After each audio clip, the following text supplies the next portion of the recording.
अब हम लोग कवर करने वाले हैं compositions and appointment. Supreme Court में currently 1 chief justice and 33 other जजेस प्रेजेंट हैं।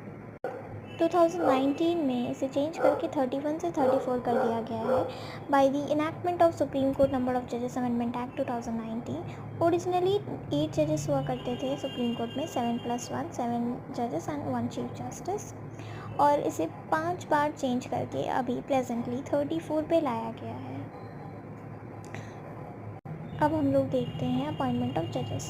तो जजेस जो है वो प्रेसिडेंट अपॉइंट करते हैं और चीफ जस्टिस को भी प्रेसिडेंट अपॉइंट करते हैं after the consultation with the जजेस of the Supreme Court and High Court. लेकिन इनका कंसल्टेशन ज़रूरी नहीं है। लेकिन जब वो अदर जजेस को अपॉइंट कर रहे होते हैं तो चीफ जस्टिस का कंसल्ट करना बहुत ज़रूरी होता है, वो ऑब्लिगेटरी है। अब ये कंसल्ट करना है कि नहीं, इस पे कंट्रोवर्सी है।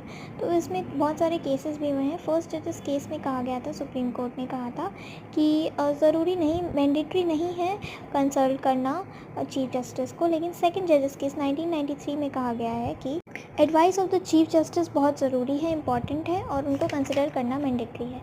और चीफ जस्टिस जो है वो 2 अदर जजेस को कंसल्ट करके ही कोई ओपिनियन देंगे। थर्ड जजेस केस 1998 में कोर्ट ने कहा कि चीफ जस्टिस जो है वो 4 सीनियर मोस्ट जजेस को कंसल्ट करने के बाद ही कोई ओपिनियन देंगे। 99 कॉन्स्टिट्यूशनल अमेंडमेंट एक्ट 2014 में नेशनल जुडिशियल अपॉइंटमेंट कमीशन को लाया गया, जिसमें वो कॉलेजियम को रिप्लेस कर दिया गया था। लेकिन 2015 में सुप्रीम कोर्ट ने उसे अनकॉन्स्टिट्यूशनल एंड वॉइड डिक्लेयर कर दिया, क्योंकि ये जो है वो अफेक्ट कर रहा था इंडिपेंडेंस ऑफ द जुडिशरी को। 1950 से 1973 तक ऐसा प्रैक्टिस था कि जो सीनियर मोस्ट जज होते हैं सुप्रीम कोर्ट के, उन्हें ही चीफ जस्टिस बनाया जाता है। लेकिन 1973 में इस कन्वेंशन को वायलेट किया गया जब A.N. रे उनको चीफ जस्टिस अपॉइंट कर दिया गया था, जिनके पीछे 3 सीनियर मोस्ट जजेस थे। ऐसा इसलिए हुआ था क्योंकि जो 3 सीनियर जजेस थे, उन्होंने जो जजमेंट पास किया था केशव नंदा भारती केस 1973 पे, वो गवर्नमेंट के फेवर में नहीं था।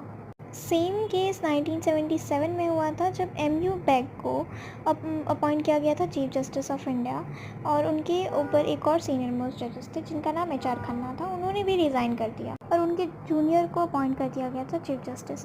ये भी सेम रीज़न से हुआ था क्योंकि गवर्नमेंट के फेवर में नहीं था इनका जजमेंट। और फिर 1993 में फाइनली सेकेंड जजेस केस में सुप्रीम कोर्ट ने कहा कि जो सबसे ज़्यादा सीनियर मोस्ट जजेस होंगे उन्हें ही chief justice of India appoint किया जाए।